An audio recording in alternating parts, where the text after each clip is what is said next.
Sebelum proklamasi kemerdekaan dikumandangkan, ada serangkaian peristiwa penting yang menyangkut perjalanan bangsa ini dan mengubah sejarah bangsa Indonesia, yaitu peristiwa Rengas Dengklok. Peristiwa Rengas Dengklok terjadi akibat adanya perbedaan antara golongan tua dan golongan muda dalam menyikapi kekalahan Jepang dalam Perang Dunia Kedua. Pada dasarnya, perbedaan antara golongan tua dan golongan muda menjelang proklamasi kemerdekaan Indonesia terkait waktu yang tepat untuk melaksanakan proklamasi. Pada tanggal 14 Agustus 1945, para pemuda mengadakan rapat di Jakarta. Yang hadir dalam rapat itu antara lain Chairul Saleh, Sultan Syahrir, Sukarni, Singgi, Suhud, dan Darwis.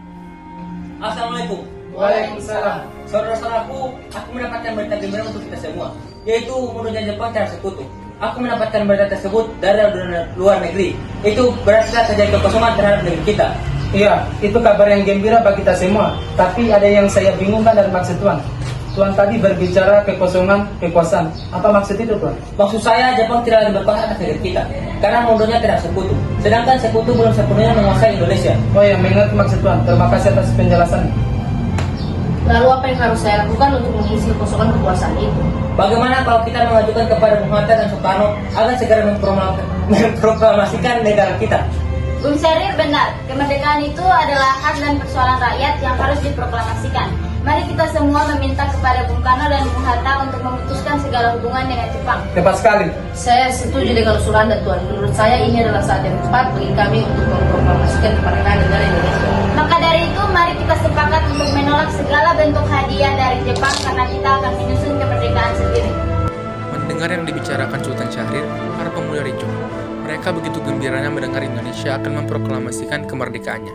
Sepertinya mereka tidak sabar untuk membicarakan keinginan rakyat ini bersama Soekarno dan Muhammad Hatta. Chairul Saleh yang melihat sikap para pemuda tersebut kemudian mencoba untuk menenangkan mereka. Merdeka! Tenang. Harap dulu di kursi kalian masing-masing. Jika kalian setuju, besok kita akan ke rumah Muhammad Hatta dan Bung Karno untuk menyampaikan apa maksud dari rapat kita kali ini. Rapatnya saya cukupkan sekian dan mari kita pulang ke rumah masing-masing. Rapat pun akhirnya selesai. Para pemuda kembali pulang dan kembali ke rumah masing-masing. Keesokan harinya, pada tanggal 15 Agustus 1945, para pemuda mendatangi rumah Muhammad Hatta dan Soekarno dengan maksud memberitahukan tentang keinginan para pemuda itu. Ada apa? Bung, Jepang telah menyerah. Karena itu saya minta kepada Bung Hatta dan Bung Karno agar segera memproklamasikan negara Indonesia. Belum bisa. Saya perlu membicarakannya dengan Bung Karno terlebih dahulu. Sesuai dengan tanggung jawab kami, proklamasi Indonesia harus dibicarakan dengan PPKI. Assalamualaikum. Waalaikumsalam. Maaf Bu, apakah Bung Karno ada? Kami ingin bertemu dengannya. Ya Bapak di dalam, memang kenapa ya mencari Bapak? Ada hal penting yang harus kami bicarakan dengan Bapak, Bu. Oh ya sudah, ayo silakan masuk. Terima kasih. Silakan duduk. Fatmawati akhirnya pergi meninggalkan para pemuda di ruang tamu dan kemudian ia menemui Soekarno. Siapa, Bu? Itu para pemuda datang, katanya mereka ingin berbicara hal penting. Ada apa ya? Maksud kedatangan kalian di sini? Bung, Jepang telah menyerah kepada sekutu. Proklamasi Indonesia segera disampaikan pada malam ini. Paling lambat 16 Agustus 1945. Bung, apabila tidak disampaikan pada malam ini, besok akan terjadi pertemuan bandar. Ini, kalian gerok saja dari saya. Pada malam ini, saya ingin memiliki tanggung jawab yang berat sebagai ketua PPKI. Ini perlu saya bicarakan dulu dengan wakil ketua PPKI. Para pemuda terkejut mendengar jawaban Bung Karno itu. Para pemuda segera meninggalkan rumah Bung Karno. Para pemuda itu gagal memaksa Soekarno dan Muhammad Hatta untuk segera memproklamasikan kemerdekaan. Bung Karno kemudian meminta Bung Hatta untuk mengundang para anggota PPKI pada tanggal 16 Agustus 1945 untuk rapat membahas keadaan terakhir Indonesia dan persiapan untuk kemerdekaan Indonesia. Bung, tolong kumpulkan besok para anggota PPKI karena saya ingin mengadakan rapat untuk persiapan kemerdekaan Indonesia. Baiklah, besok saya akan mengundang para anggota PPKI untuk rapat. Karena gagal memaksa Bung Karno dan Bung Hatta untuk memproklamasikan Indonesia, maka para pemuda malam itu sekitar pukul 12 tanggal 15 Agustus mengadakan pertemuan di Jalan Cikini, 71 Jakarta. Rencana awal kita sudah gagal. Bagaimana kalau kita mengasingkan Bung Karno dan Bung Hatta dari pengaruh Jepang? Saya setuju. Bagaimana caranya kita menghasilkan mereka? Dengan cara membawa mereka dari satu daerah yang jauh dari jangkauan Jepang. Baiklah, saya punya usul. Bagaimana kalau rencana ini dipimpin oleh Sudancho Singgi? Saya setuju. Untuk melaksanakan tugas, Singgi mendapat pinjaman beberapa perlengkapan dari markas peta di Jaga Monyet. Waktu itu yang piket di markas peta adalah Latifendra Ningrat. Bung, saya butuh bantuan. Bisakah saya meminjam peralatan dari markas ini? Untuk apa peralatan itu? Itu bisa kita bicarakan nanti setelah semuanya berjalan lancar. Singgi disertai pengemudi Sampun dan penembak mahir Sutrisno bersama Sukarni, Wikana, dan Dr. Muwardi menuju ke rumah Muhammad Hatta. Bung, sekarang juga ikut kami. Kemana? Pokoknya ikut kami. Baiklah, tetapi saya meminta Bung Karno untuk ikut juga. Siap.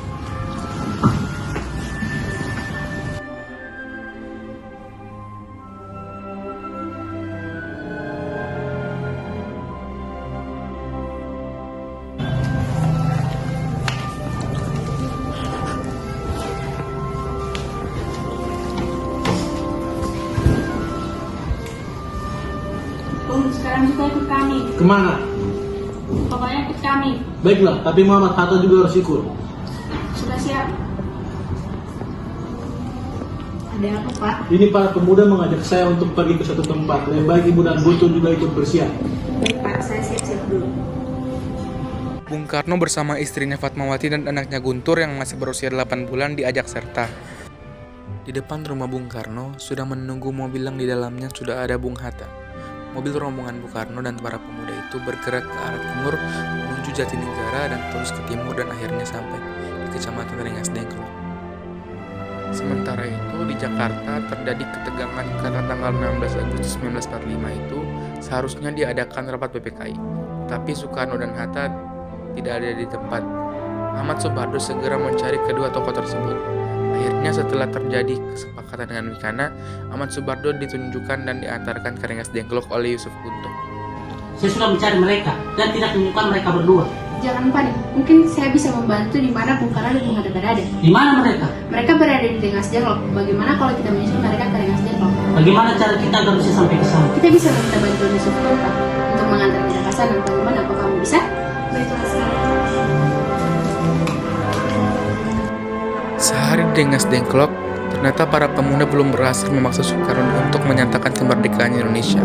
Ahmad Soebardo tiba di Rengas Dengklok sekitar pukul 5.30 WIB untuk menjemput Soekarno dan rombongan. Namun, kecurigaan para pemuda terhadap Ahmad Soebardo pun terjadi. Apakah kalau Soekarno dan Hatta kembali ke Jakarta, proklamasi kemerdekaan akan bisa terlaksana?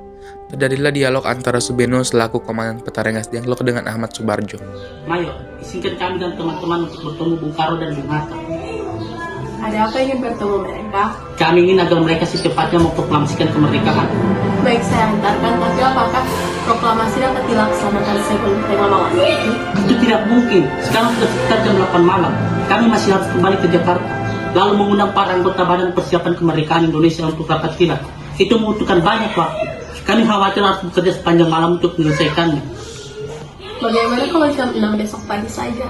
Saya akan berusaha sekuat tenaga agar dapat selesai jam 6 pagi. Tetapi sekitar setengah hari besok pasti sudah beres. Kalau tidak bagaimana? Oh, Mayor, kalau semua gagal, besok siang pada tanggal 17 Agustus 1945 jam 12.00 masih belum terjadi proklamasi, jaminannya saya yang bertanggung jawab. Tembak matilah saya. Dengan jaminan itu, maka Subeno mewakili para pemuda mengizinkan Soebardo untuk bertemu dengan Bung Karno dan Bung Hatta. Ahmad Soebardo meyakinkan kalau Jepang telah menyerah. Bung, bagaimana kalau kita kembali ke Jakarta saja? Jepang telah menyerah terhadap sekutu.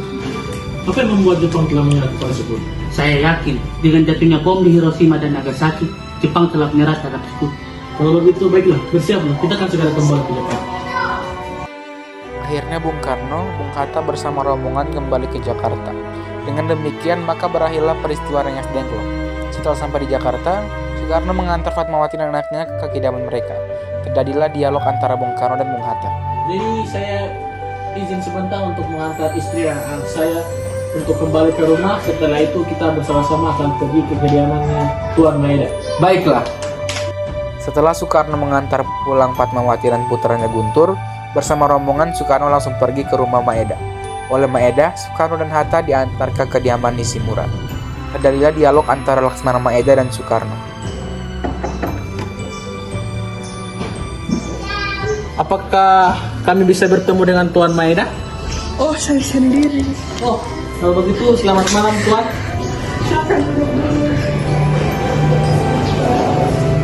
Gini, kalau Tuan boleh mengizinkan kami untuk meminjam rumah Tuan. Emangnya untuk apa? Kami tidak sepakat bahwa proklamasi kemerdekaan Indonesia akan kami laksanakan besok pagi. Apakah Tuan bersedia? Untuk itu, saya akan mengantarkan kalian ke kediaman Tuan Nishimura. Jadi begini Tuan, maksud kedatangan kami ke sini adalah untuk meminta izin melaksanakan rapat PPKI, yaitu persiapan kemerdekaan Indonesia. Oh, tidak bisa begitu Tuan. Karena siang tadi kami sudah mendapatkan mandat dari Sekutu agar tidak terjadi perubahan status quo di Indonesia. Kalau begitu, kemerdekaan Indonesia akan menjadi urusan orang Indonesia, di luar dari urusan orang Jepang. Rombongan Soekarno kembali ke rumah Maeda untuk rapat kilat merumuskan teks proklamasi. Di rumah Maeda dilakukan perumusan teks proklamasi. Di ruang makan rumah Maeda berlangsung pertemuan penting untuk merumuskan teks proklamasi. Di dalam ruangan itu ada Bung Karno, Bung Hatta, Ahmad Subarjo, dan disaksikan oleh Soekarno, Sudiro, dan BM Dia. Mana kertas? Kita agak lupa, kita tidak bawa dokumen. Tetapi isinya kira-kira demikian. Kami bangsa Indonesia menyatakan dengan ini kemerdekaan Indonesia. Dalam menjadi orang revolusioner, perlu ditambahkan hal-hal yang mengenai pemindahan kekuasaan. Seperti apa tambahannya? Hal-hal yang mengenai pemindahan kekuasaan dan lain-lainnya, dan diselenggarakan dengan tempo yang sesingkat-singkatnya. Jakarta, 17 Agustus 1945. Kerja selesai juga. Sudah, ini saya bacakan kembali. Proklamasi, kami bangsa Indonesia menyatakan dengan ini kemerdekaan. Hal-hal yang mengenai pemindahan kekuasaan dan lain-lain diselenggarakan dengan cara seksama dengan tempo yang sesingkat-singkatnya. Jakarta, 17 Agustus 1945. Apakah ada yang ingin menambahkan? Menurut saya ada kata-kata yang janggal, jadi perlu perubahan sedikit. Baiklah, akan kita perbaiki sekali lagi. Itu lebih baik. Ya, jika ada yang perlu diperbaiki, sebaiknya Akhirnya mereka merundingkan kembali naskah tersebut bersama para pemuda. Kemudian mereka melakukan sedikit perubahan pada naskah proklamasi itu. Pukul 4.00 WIB dini hari, Soekarno minta persetujuan dan minta tanda tangan kepada semua yang hadir sebagai wakil-wakil bangsa Indonesia. Para pemuda menolak dengan alasan sebagian hadir banyak menjadi kolaborator Jepang. Soekarno mengusulkan agar teks proklamasi cukup ditandatangani dua orang tokoh, yakni Soekarno dan Muhammad Hatta atas nama bangsa Indonesia. Usul Soekarno pun diterima. Jadi saya di sini ingin meminta persetujuan kepada anda sekalian untuk menandatangani proklamasi yang sudah kita buat bersama ini. Bagaimana jika kita membuat seperti The Declaration of Independence America? Bagaimana maksudnya? Maksud saya, teks tersebut ditandatangani oleh semua hadirin yang hadir di sini. Oh, begitu maksudnya. Saya tidak setuju, sebab sebagian yang hadir di sini banyak yang menjadi kolaborator Jepang. Bagaimana kalau yang menandatangani teks proklamasi ini cukup dua orang saja, yakni Soekarno dan Muhammad Hatta atas nama bangsa Indonesia? Dengan beberapa perubahan yang telah disetujui, kemudian Soekarno menyuruh Sayyidul Milik mengetik naskah proklamasi. Selamat siang, Bung. Silakan masuk, Bung. Jadi maksud kedatangan saya ke sini ini untuk menanyakan bahwa kalau Bung Sayuti ini bisa mengetik naskah proklamasi beserta perubahannya. Saya bisa, Bung. Kalau begitu tolong ini diketik dengan tepat ya. Oke, Bung. Makasih. Sayyidul Milik pun mengetik naskah proklamasi. Kemudian setelah selesai diketik, naskah itu diberikan kepada Soekarno. Jadi begini, teks proklamasi ini sekarang ini kan sementara diketik. Jadi sekarang yang harus kita pikirkan adalah bagaimana cara kita untuk membacakan teks ini. Saya sudah menyiapkan tempatnya. Di mana? Di lapangan Ekada. Saya menolak. Kenapa Anda menolak? Karena kalau kita memproklamasikan ini di lapangan, maka akan terjadi kericuan dengan tentara Jepang nanti. Iya juga ya, kenapa saya berpikir sampai ke sana? Saya punya saran, bagaimana kalau kita proklamasikan di rumah saya saja? Saya setuju. Mungkin kalau diproklamasikan di lapangan Ikada tentara Jepang akan mengacaukan proklamasi kemerdekaan Indonesia. Pada pagi hari itu juga, rumah Bung Karno dipadati oleh sejumlah massa.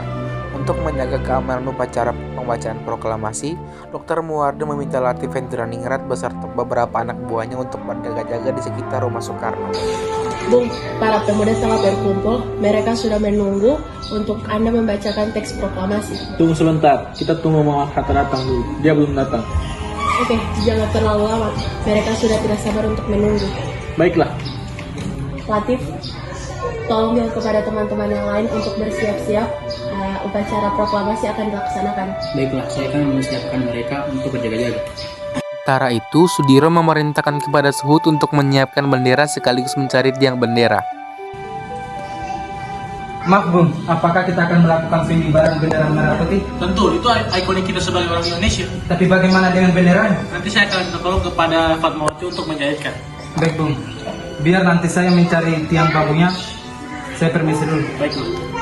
Karena tolong panggilkan Fatmawati kemari. Baik, Bung.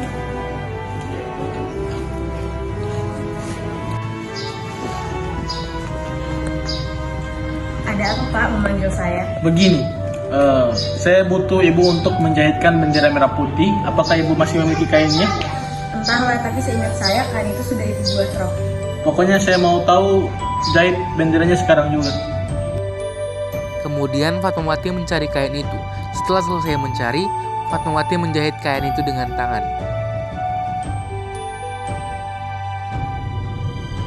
Tidak lama kemudian Muhammad Hatta datang. Saya terlambat. Santai saja. Persiapan juga belum selesai. Memangnya persiapan apa? Itu benderanya sementara dijahit oleh Fatmawati. Sebentar lagi selesai. Oh, Akhirnya segala persiapan proklamasi kemerdekaan Indonesia selesai. Bendera sudah di kamar Bung Karno dijahit. Begitu pula dengan tiang bambu.